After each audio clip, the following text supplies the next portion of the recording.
It's evangelism aimed at an audience that preachers may not be reaching. We have to win this young hip-hop generation for Jesus Christ, and what we use is hip-hop music. Our music needs to change.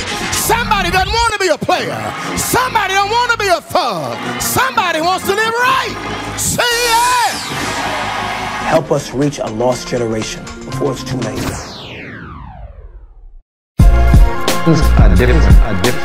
Things are different. You need to change your environment.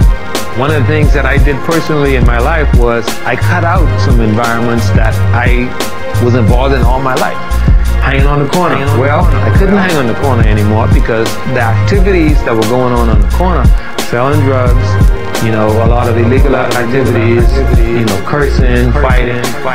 That wasn't me anymore. I had received life, so I had to change my environment. I used to go to nightclubs, hang out in the club. Well, the club was not the best environment. Negative music, nasty women, all those kinds of things. It wasn't good for me, so I had to change my environment, and that's something very important for you to do. You will not survive unless you change your environment. You will be like what you surround yourself with, so you have to change your environment. Your environment also means what you watch. Change what you watch. If you used to watch, you know, porno movies, you need to change it because that's your mental environment. Television today is very negative, and so you have to find positive television to watch. What happens is you watch negative things, it gets into your mind, and as they say in the computer world, garbage in, garbage out, and you end up thinking garbage. So in order to change my thinking, I changed what I watch, and I started watching positive programs. But it's very important for you to change your environment.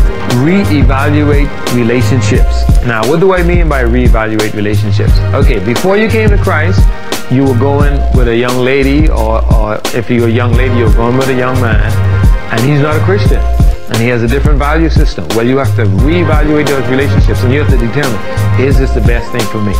When you become a Christian, sometimes a relationship is not the best thing, because you need to get yourself together first. So you need to evaluate your relationships, see where they're going, and determine whether or not you need to stay in a relationship. If you become a Christian, and the person that you were going with, you've been shacking up with that person, you've been sexually active with that person, and you're trying to serve Christ, it's not going to work. You have to get rid of that relationship.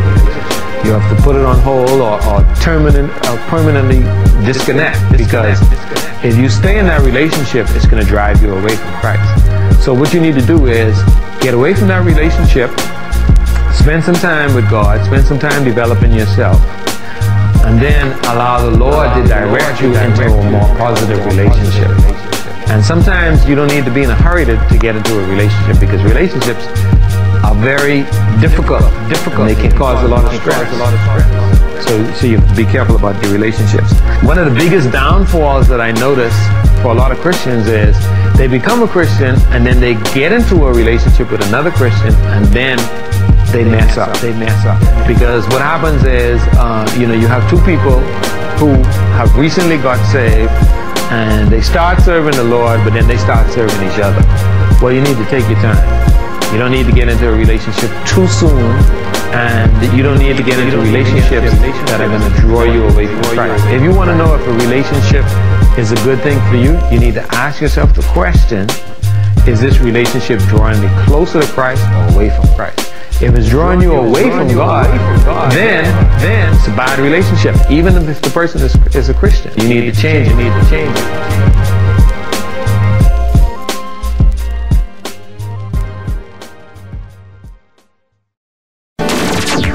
This is Cheryl. I'm in Denver, and God has just blessed you. Thank you so much. This is Joshua. Oh my goodness, you blessed me with that broadcast. You don't know how you blessed me. And this is something you can battle the world with, man. I showed it to one of the pastors. They love it. My name is Bruce. I just want to say thank you, sir. I really love this sermon song. I have Volume 1 until Pastor Jones and Creflo and all them. Basically, man, I just want to tell you that this has been a blessing in my life. I know sermon songs and life radio and all that stuff is bumping, and you getting your pub. But man, it was a wash away if you come out here to the West Coast. For real.